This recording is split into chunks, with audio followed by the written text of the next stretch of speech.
Video tutorial, we are going to learn everything about the dashboard's Pages option. We'll see step by step how to add new pages and edit the existing pages in WordPress. So let's get started. From the WordPress dashboard, choose this Pages option.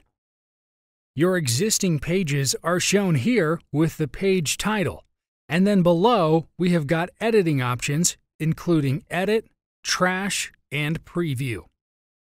Click on this View button and it will open your page. Here on top, we have that Add New button. Click on it.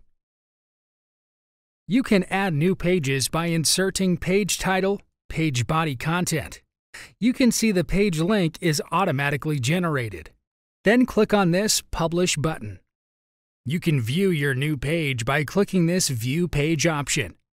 Your page will look something like this.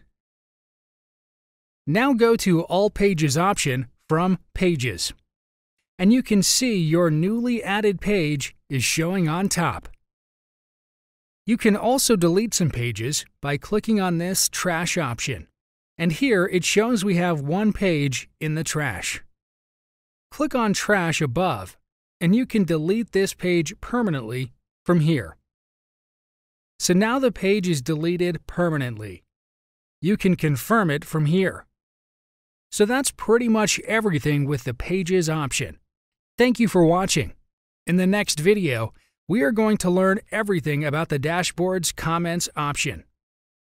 We'll see step by step how to edit and delete comments from your posts. See you in the next video tutorial.